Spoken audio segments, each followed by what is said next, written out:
사랑하는 주님의 제자들 여러분, 사순절 세 번째 주 주일을 맞아 여러분 모두에게 예수 그리스도 안에 있는 사랑과 은혜와 축복이 가득하시기를 기도합니다.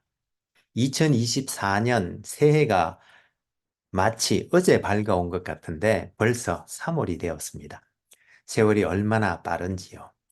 여기 아이오와는 이번 주 중에 기온이 영하 15도까지 뚝 떨어졌다가 오늘은 다시 체감 온도가 영상 25도씨까지 회복하는 등 기온이 춤을 추고 있는 가운데에도 주님 지켜주신 은혜에 감사하면서 오늘도 이렇게 주님의 은혜로 예배에 임하고 있습니다.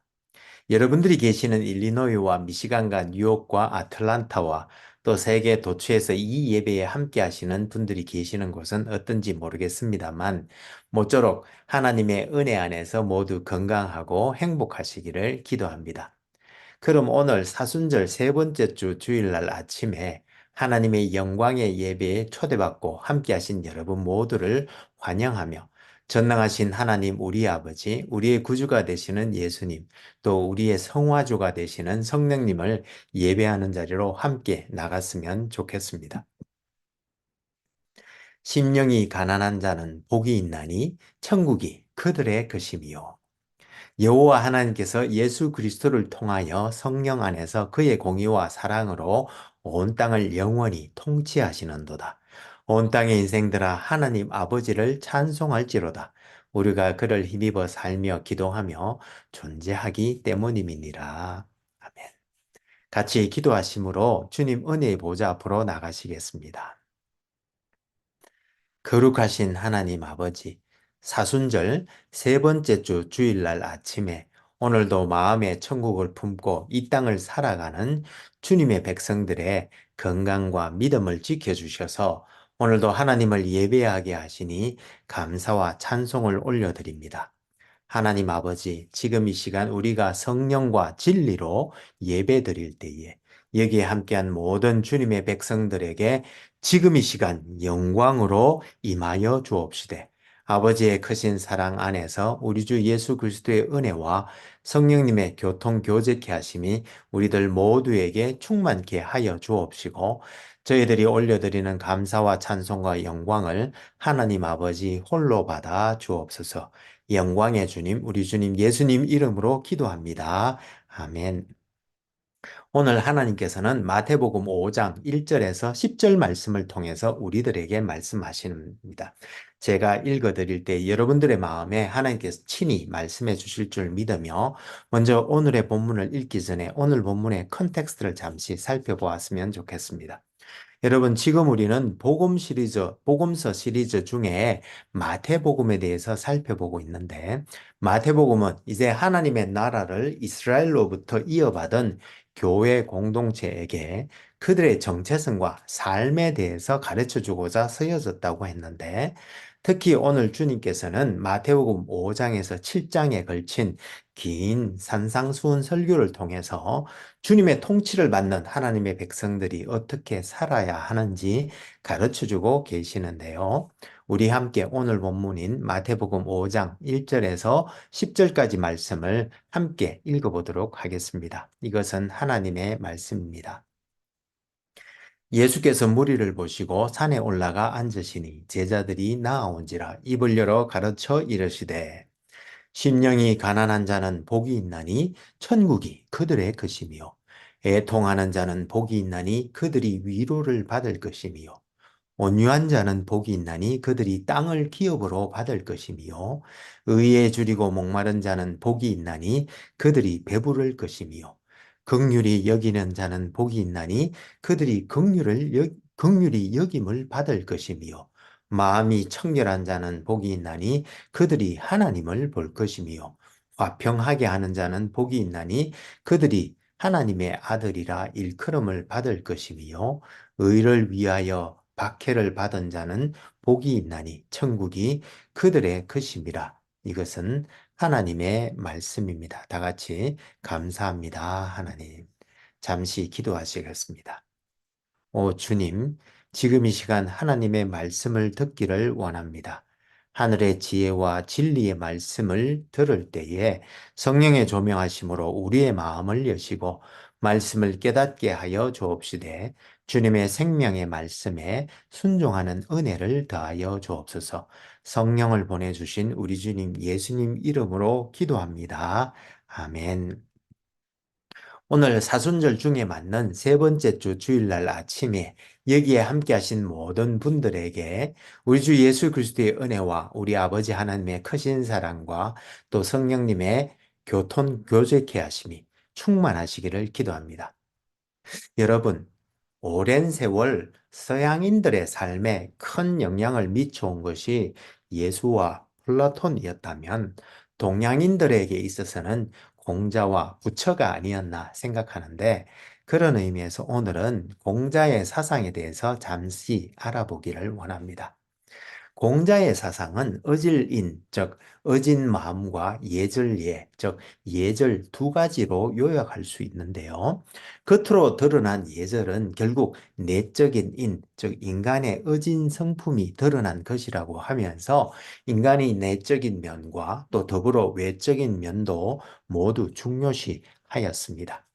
이렇게 공자의 인, 즉 의질을 추구하는 삶은 사상은 저희 기독교의 사랑이나 또 불교의 자비와 함께 인륜의 가장 튼실한 기초와 근본이 된 사상인데 공자의 인은 그의 말을 빌리자면 사람을 사랑하는 것으로서 그의 책 논어에서 천하에서 다섯 가지를 실천할 수 있으면 그것이 인이라고 말했는데 그 다섯 가지는 공손함과 너그러움과 믿음과 신실함과 은혜로움이다라고 말했습니다. 간단히 말하자면 인이란 공손한 태도로 너그러운 마음을 가지고 진정성 있게 신실한 마음으로 베푸는 것으로서 그는 살신성의 즉 자신의 목숨을 바쳐서라도 인을 실천하고 이루어야 한다고 말하였습니다. 그리고 이 인에 대한 실천 요령으로는 용서할 서자를 강조했는데 한자로 이 서자는 상대의 입장에 서서 마음을 같이 한다는 의미로 용서하다, 동정하다, 헤아리다라는 뜻을 지니고 있는데 이를 공자는 자기가 원하지 않는 것을 남에게 하지 않는 것이라는 황금 도덕률로 해석해 주었고 이 인을 이루기 위해 그는 공경할 경, 즉 고마워하는 마음을 근원으로 하여 사물의 이치를 깨닫고 자기의 신심을 갈고 닦는 일에 정진하면 자기의 지방과 더 나아가 나라를 다스림으로 천하에까지 평화를 또 영향을 끼칠 수 있다고 말하였습니다. 어떻습니까, 여러분? 공자가 말하는 이 인사상이 주님께서 말씀하신 사랑과 많이 닮아 있다고 느껴지지 않으시는가요? 물론 이 인을 어떻게 함량하고 실천할 수 있는가에 대해서는 서로 다른 이해를 하고 있지만 고등 종교들인 공자의 인과 불교의 자비는 기독교의 사랑과 많이 닮아 있음을 알 수 있는 것 같습니다. 그런데 오늘 본문인 마태복음 5장에서 7장까지의 산상수훈에서도 주님께서 그의 제자들이 함량해야 할 덕과 그에 따른 삶, 그리고 그러한 삶의 결과에 대해 가르쳐 주시는데요. 우리 함께 보시면서 은혜 나눌 수 있기를 소망합니다. 오늘 본문이 나오는 마태복음은 지난 몇 주에 걸쳐 살펴본 것처럼 마태가 AD 75년에서 80년경 사이에 유대 개종자들로 구성된 기독교 공동체가 점점 유대 공동체로부터 독립해 나가던 시기에 기록한 복음서로 AD 70년 예루살렘이 로마에 점령당하고 심지어 성전이 파괴되는 것을 지켜본 예수님의 제자들에게 새롭게 이 땅에 도래한 하나님 나라의 본질과 그 하나님의 나라를 이어받은 교회 공동체와 그 공동체의 구성원들인 제자들의 정체성과 그 하나님 나라 안에서의 삶의 방식을 가르쳐 주고 또 마침내 이 교회 공동체를 모든 민족을 제자 삼는 대위임령을 감당할 선교 공동체로 세우고자 쓰여졌는데 오늘 우리가 함께 살펴보는 산상수훈은 5장에서 7장에 걸친 매우 긴 예수님의 설교로 그 내용은 5장 1절에서 16절까지는 하나님의 통치를 받는 사람들의 8가지 복들, 즉 이들 천국인들의 도덕적인 덕성들과 행위들에 대해서 말씀해 주시고 있고, 그리고 5장 17절에서 48절까지는 율법의 참 의미에 대해서 가르쳐 주신 후 이어진 6장 1절에서 7장 6절까지는 참 경건의 삶에 대해서 가르쳐 주시는데, 특히 구제 생활과 기도 생활, 그리고 금식 등 경건 생활에 대한 바른 자세와 바른 우선순위에 대해서 말씀해 주셨으며, 그리고 7장 7절에서 27절까지에서는 참 도덕에 대해서 가르쳐 주셨는데, 너가 대접받고 싶은 대로 남을 대접하라는 황금 도덕률에 대해서 말씀해 주셨습니다. 그리고 마지막으로 7장 28절과 29절에서는 이러한 가르침을 베푸신 참 선생이신 예수님의 권위에 사람들이 놀랐다고 기록하고 있는데요. 오늘은 특별히 이 팔복 8가지 덕에 대해서 살펴보고 서로 연관성이 있는 깊은 2가지씩 짝을 지어서 살펴보면 좋겠습니다. 먼저 첫 번째 3절에서 심령이 가난한 자는 복이 있나니 천국이 그들의 것이라고 말씀하고 있는데요. 여기서 심령이 가난한 자는 겸손한 자를 말씀하는데, 성경에서 말하는 이 겸손이란 덕은 헬라어로 타페이노스에서 왔는데 세상에서 말하는 것과는 조금 다른 의미를 가지고 있습니다. 즉, 겸손은 하나님 앞에서 우리가 전적으로 부패한 존재이며, 또한 이러한 비참함으로부터 우리는 우리 스스로를 구원할 수 없는 전적으로 무능한 존재임을 깨닫고 또 시인함으로 하나님의 도움을 구하며 하나님을 전적으로 의존하는 그러한 마음을 말하는데, 이와 같이 겸손한 자는 천국이 그들의 것이 된다고 말씀하고 있는 것입니다. 그런데 여기 이 동사의 시제가 현재형으로 쓰여 있는 점을 감안하면 겸손한 자란 천국, 즉 하나님의 나라, 다른 말로는 하나님의 통치가 이미 그 마음속에 임하였고, 그 하나님의 통치를 지속적으로 받고 있는 사람을 의미하는 것입니다.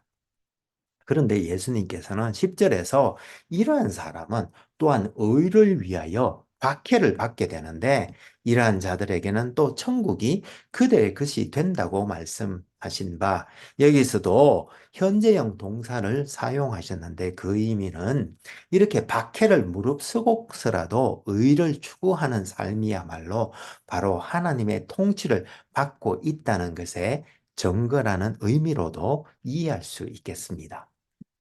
그리고 이어서 4절에서는 애통하는 자는 복이 있나니 그들이 위로를 받을 것이라고 말씀해 주셨는데, 이 애통이라는 덕은 자기 자신과 우리, 즉 인간의 죄와 그로 말미암는 고통에 대해 애통해 하면서 회개하는 것을 말하는데, 이들은 하나님의 위로를 받게 될 것이라는 말씀으로, 여기서는 동사가 미래 시제로 쓰인 바 미래적 위로, 결국 종말론적 위로를 받게 될 것이라고 말씀하고 있는 것입니다.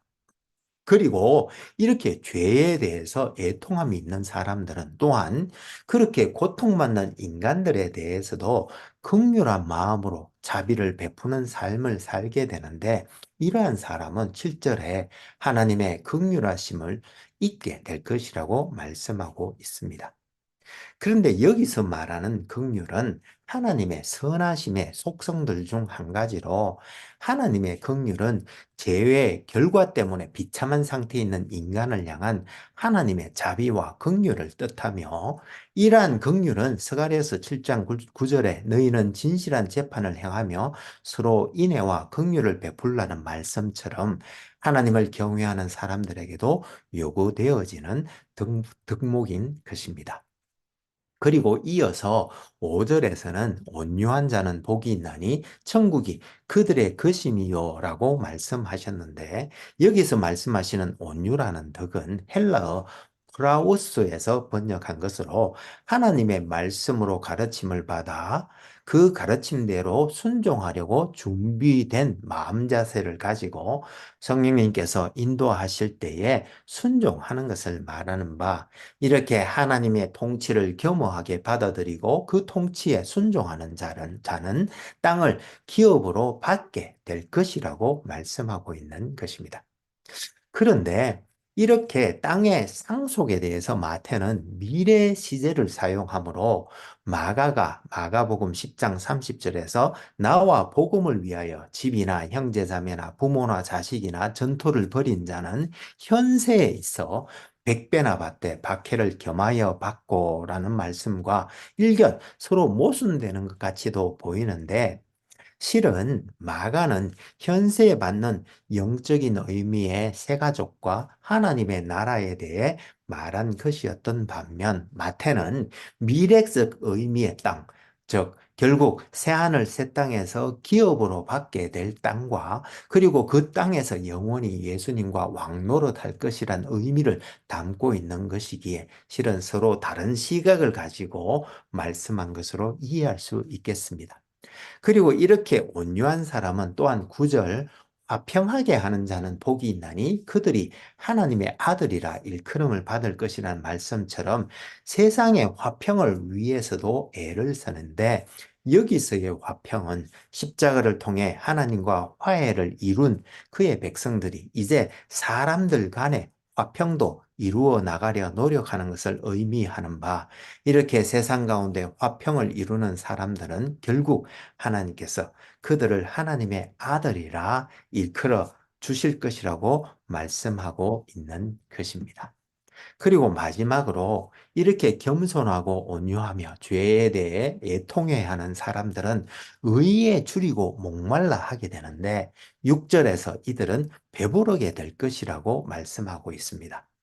여기서 의라는 단어는 하나님 앞에서 바른 삶과 또한 하나님과의 바른 관계를 의미하는 것으로, 성경에서는 이를 하나님을 아는 것이라고도 말씀하고 있는데, 이렇게 하나님 앞에서 바른 삶과 하나님과의 바른 관계를 추구하는 사람은 배부를 것이다. 즉, 원어적 의미로는 만족하게 될 것이라고 말씀하고 있는 것입니다.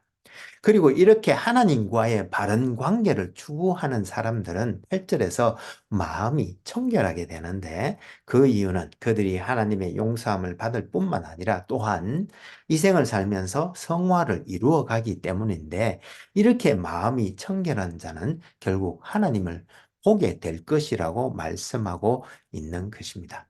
그런데 이렇게 비록 하나님을 완전하게 볼 수 있는 이 일은 종말에 가서야 가능한 일이기도 하지만, 여기 이 땅에 살면서도 우리는 하나님의 존재와 그 속성을 알아가는 기쁨을 누리며 그분의 임재와 능력을 체험하면서 그분과의 친밀한 교제를 누릴 수 있는 바, 기도하옵기는 여기 모든 사람들이 그런 심오한 경험들을 가질 수 있으시기를 기도합니다.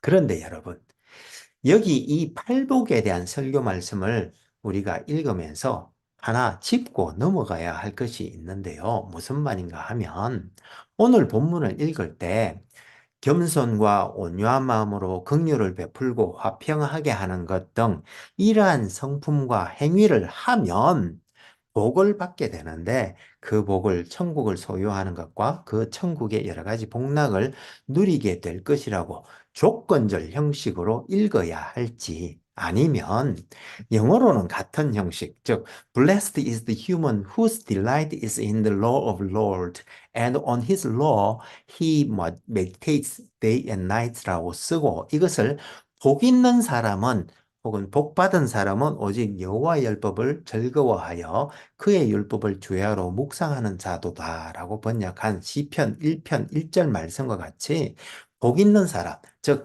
복을 받은 사람이 그러한 겸손한 성품과 긍휼의 행위를 하게 될 것이며, 따라서 그들은 천국과 그 천국의 여러 가지 복락들을 누리게 될 것이라고 읽어야 할지에 대한 것인데, 여러분들은 오늘 본문을 어떻게 읽으시는가요?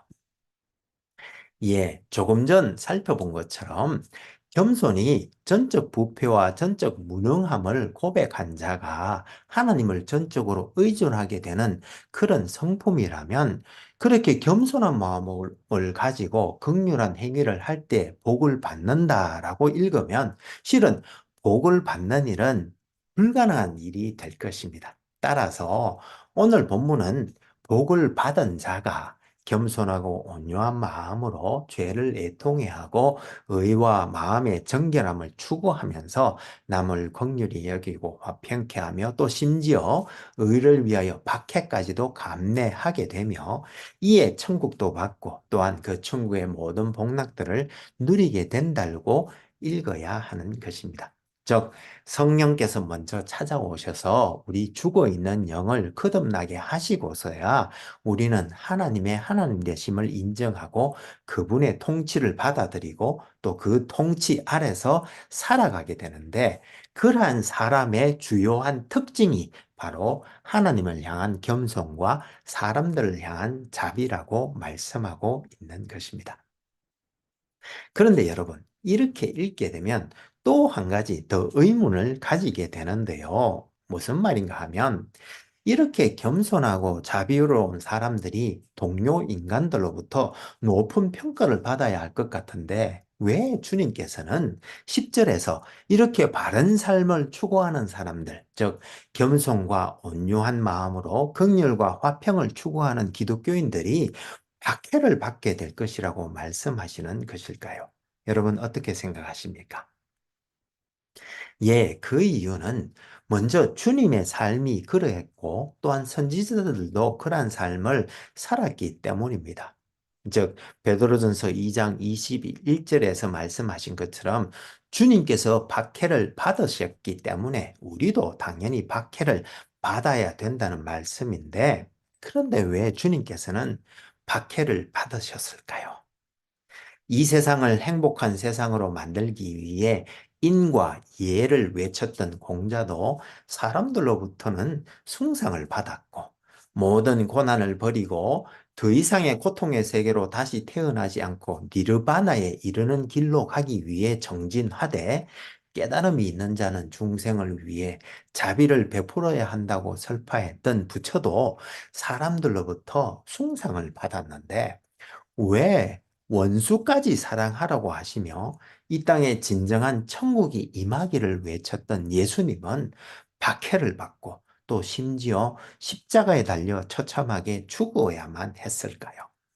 여러분, 그 이유가 무엇이라고 생각하십니까? 예. 그 이유는 하나님, 즉 신에 대한 공경과 사람들에 대한 사랑을 외치지 않았기 때문이 아니라 실은 우리 인간은 그렇게 살 수 없는 존재라고 외치셨기 때문입니다. 무슨 말인가 하면 선악과를 따먹은 후에도 자기의 노력과 정진으로 선을 이루고 지극한 경지에 이를 수 있다고 외치는 종교들과 철학들로 무장한 사람들에게 그렇게 해서는 진정한 선에 이룰 수 없고 또한 천국, 즉 지극한 경지에 이룰 수 없다고 외치며 자기의 깨달음과 노력과 선행으로 천국에 이르려는 인간 역사의 큰 수레바퀴를 멈추고 다시 선악과를 따먹기 전의 삶, 즉 하나님과 함께하며 그를 전적으로 의지하는 삶으로의 복귀는 오직 은혜로만 가능하다는 것을 외치며 그 은혜의 나라와 그 통치를 이 땅에 도래시키기 위해 십자가를 지셨던 것이었습니다. 그래서 우리 기독교는 자기의 깨달음과 노력과 선행으로 천국에 이를 수 있다고 하는 모든 종교들과 철학들로부터 실은 핍박을 받을 수밖에 없었던 것입니다. 여러분, 그렇다면 이렇게 진리를 외침으로 세상으로 핍박을 받아야 하는 우리가 또 어떻게 세상에 화평을 이룰 수 있을까요? 여러분, 그 방법이 무엇일까요?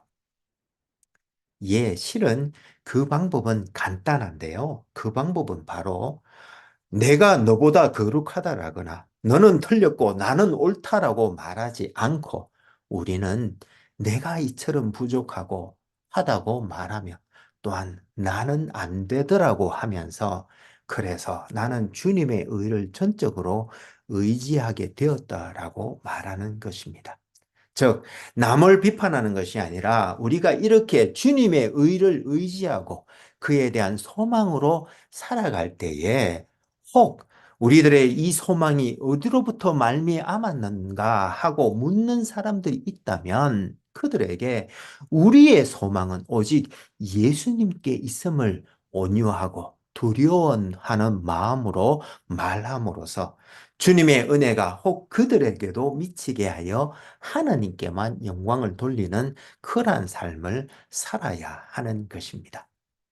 기도하옵기는 사순절 세 번째 주 주일을 맞아 우리가 하나님의 은혜, 즉 복을 받은 자로서 겸손하고 온유한 마음으로 긍휼과 평화를 전하면서 이 땅에서도 이미 그 천국과 그 천국의 복락을 미리 맛보면서 하나님께 영광 올려드리는 우리 모두가 될 수 있기를 소망합니다. 그럼 같이 기도하시면 좋겠습니다.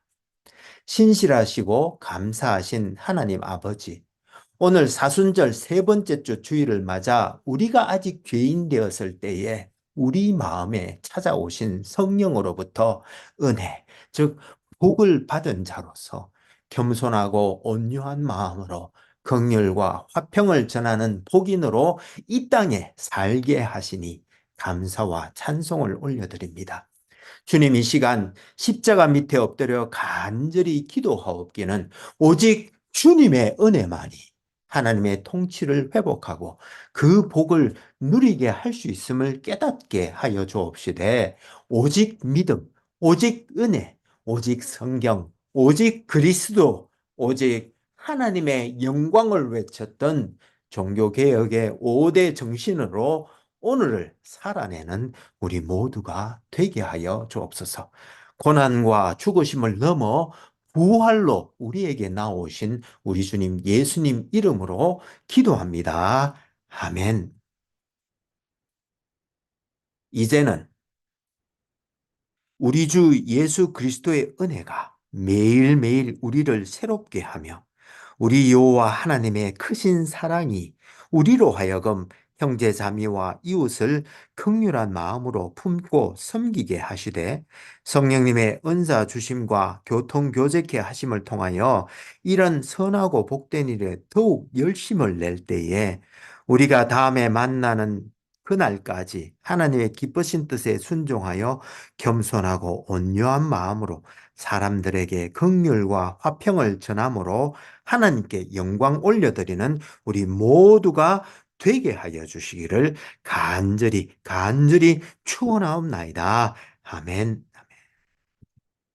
감사합니다, 여러분. 오늘 사순절 세 번째 주 주일날 아침에 우리 주 예수 그리스도의 은혜와 하나님의 크신 사랑과 성령님의 교통 교제케 하심이 차고 넘치는 복된 날 되시기를 소망하며 모쪼록 겨울의 한가운데에서도 따뜻하고 건강하고 행복하게 보내시면서 주님의 은혜와 자비와 긍휼이 차고 넘치는 복된 한 주가 되시기를 기도합니다.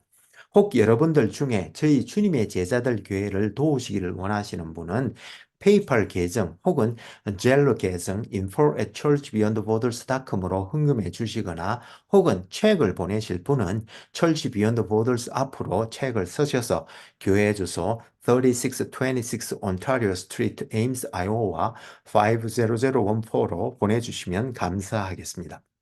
그럼 다음 주에 다시 은혜로 만나 뵙겠습니다. 사랑합니다. 감사합니다. 축복합니다. 바이.